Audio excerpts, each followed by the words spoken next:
मंजिल। माननीय सदस्य। माननीय अध्यक्ष महोदय, पंचायत रोजगार सेवक मनरेगा कार्यों के निष्पादन के मुख्य अंग हैं।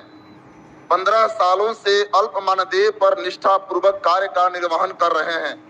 पंचायत रोजगार सेवकों को मेडिकल सुविधा सहित हिमाचल प्रदेश राज्य की तर्ज पर नियमित कर वेतनमान देने की सरकार से मांग करता हूं।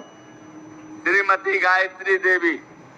अध्यक्ष महोदय, वो ये है कि लगातार हम ये देख रहे हैं कि स्वास्थ्य विभाग में एक जो संख्या बल होना चाहिए, जो मानव बल है, जिसको मानव संसाधन कहते हैं, कि जो आर्थिक सर्वेक्षण बिहार सरकार ने प्रस्तुत किया उसमें यह बताया गया है कि 12,000 जो सृजित पद हैं उसके अगेंस्ट में जो केवल जो डॉक्टरों की कमी दर्शाई गई है उसको भी पूरा करने के दिशा में पहल होना चाहिए। जो भी सृजित पद हैं, जैसे ए ग्रेड नर्स के मामले में 15,613 स्वीकृत पद है, लेकिन कार्यरत कितने हैं? 10,013। संविदा पर 49,042 स्वीकृत है, कार्यरत है 2706। इसी प्रकार चाहे एएनएम के सवाल हो, चाहे आशा के सवाल हो, सभी दिशाओं में सरकार को उचित काम करना चाहिए ताकि स्वास्थ्य कर्मी की अधिकाधिक बहाली हो और मानव बल का सृजन हो। जो आर्थिक सर्वेक्षण में जो डॉक्टरों के बारे में जो सैंक्शन पोस्ट है वो बताया गया है 12,895, लेकिन उसके बदले में जहां 12,895 सैंक्शन पोस्ट है वहां कार्यरत केवल 6,330 है। यह जो गैप है इसको भरा जाना चाहिए और स्वास्थ्य मंत्री ने कई अवसरों पर इस बात को कहा है कि स्वास्थ्य विभाग में जो कर्मचारी का, डॉक्टर का जो कमी है उसको जल्द ही पूरा किया जाएगा। और यह बताते हुए मुझे हर्ष हो रहा है कि 1,60,000 ऐसे जो पद रिक्त हैं, चाहे वो ए ग्रेड नर्स का हो, डॉक्टर का हो, एएनएम का हो, अन्य कर्मियों का हो, टेक्नीशियन का हो, उन सभी दिशाओं में बेहतरीन काम के जरिए स्वास्थ्य सेवा को समृद्ध और आम जनता के अपेक्षा के अनुरूप बनाने की कोशिश स्वास्थ्य मंत्री के द्वारा किया जा रहा है। कि स्वास्थ्य के क्षेत्र में जो डीडीटी छिड़काव कर्मी काम कर रहे थे वर्षों से, सरकार ने एक योजना लिया, बनाया और सभी जिला को दिया पैनल बनाने के लिए। समस्तीपुर में भी उसके पैनल बने हुए हैं। जो छूटे हुए हैं उनको जो है एकोमोडेट करने का मैं रिक्वेस्ट करता हूं। माननीय सदस्य श्री अपनी बात रामरतन खत्म करता हूं। बहुत बहुत महामारी में विषम परिस्थिति में भी हमारा स्वास्थ्य विभाग लगातार कोरोना पीड़ितों और उसमें आशा और ममता दीदियों का अहम भूमिका रही है महोदय, मगर इनको अभी भी न्यूनतम मजदूरी नहीं मिलती। महोदय, इनको उचित वेतनमान एवं सरकारी कर्मचारी का दर्जा देने की अपील मैं सरकार से करता हूं। महोदय, कोरोना काल में हमारे ग्रामीण चिकित्सक भी काफी हिम्मत से कोरोना मरीज की सेवा की है महोदय। इन्हें आभार प्रकट सदन के माध्यम से करता हूं। महोदय, सरकार से मैं मांग करता हूं कि प्रशिक्षण देने एवं अनुभव के आधार पर स्वास्थ्य विभाग में काम पर लगाने की मांग महोदय करता हूं। ममता और आशा, माननीय मुख्यमंत्री जी महिलाओं के प्रति संवेदनशील हैं और मैं भी एक महिला हूं, इसलिए यहाँ पर हमारे स्वास्थ्य मंत्री भी बैठे हुए हैं। मैं सदन के माध्यम से कहना चाहती हूं महोदय, ममता और आशा जो स्वास्थ्य विभाग के ग्रामीण क्षेत्रों से लेकर के शहर तक के प्रसव एवं अन्य समय के लिए रीढ़ का काम कर रही हैं, उनको इतना कम मानदेय है कि इसमें उनका जीवन यापन संभव नहीं है। ममता को तो जो प्रोत्साहन राशि मिलता है वो रोज आने जाने में ही खर्च हो जाता है। टेम्पू का भाड़ा जो भी उनको मिलता है वो भाड़ा में ही खत्म हो जाता है।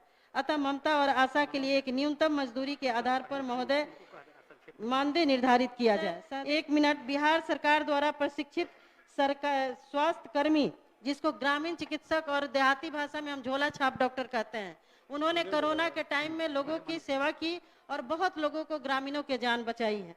मैं चाहती हूँ अध्यक्ष महोदय कि स्वास्थ्य मंत्री जी विभाग नियोजन स्वास्थ्य मित्र के रूप में उनका समाप्त कीजिए आप। 1 मिनट और महोदय। और दूसरी बात, विकास मित्र, शिक्षा सेवक, तालीमी मरकज, ये सब के बारे में अभी बहुत से प्रश्न आए हैं।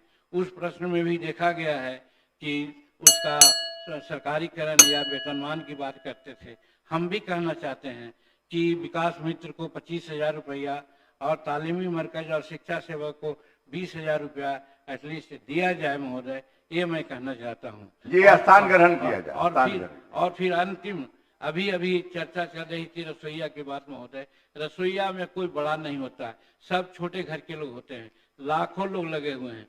सरकार का नियम है कि हम इतना लाख नौकरी देंगे, क्यों नहीं उसको नौकरी तो नहीं, न्यूनतम वेतन तो दे दिया जाए महोदय, जिससे कि उन लोगों को काम हो सकता है। बस बहुत धन्यवाद आपको, बहुत समय आपने दिया, बहुत बहुत धन्यवाद।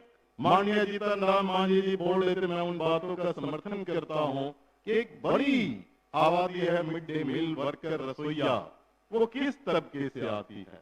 वो दलित आती है, महादलित आती है, अल्पसंख्यक आती है, वो विधवा आती है, और उसे जो मानदेय दी जा रही है 1650 रुपया दी जा रही है। 1650 रुपया मानदेय दे करके वो 8 घंटा काम करती है। अगर हमें उस तबका को ऊपर उठाना, ऊंचा उठाना है, तो उसके मानदेय पर सरकार को ध्यान देना चाहिए और उसको किसी भी कीमत पर काम से महरूम करने की बात नहीं होनी चाहिए। ये हमारा जो है इसके साथ कहना है। दूसरा एक इम्पोर्टेंट महोदय, पूर्व मुख्यमंत्री मांझी जी ने जिन सवालों को रखा, मैं उनके समर्थन में हूं। निश्चित रूप से महोदय, रसोईया, सफाई कर्मी, ममता दीदी, आंगनबाड़ी सेविका, सहायिका को निश्चित रूप से मानदेय के बदले वेतन भुगतान महोदय किया जाए।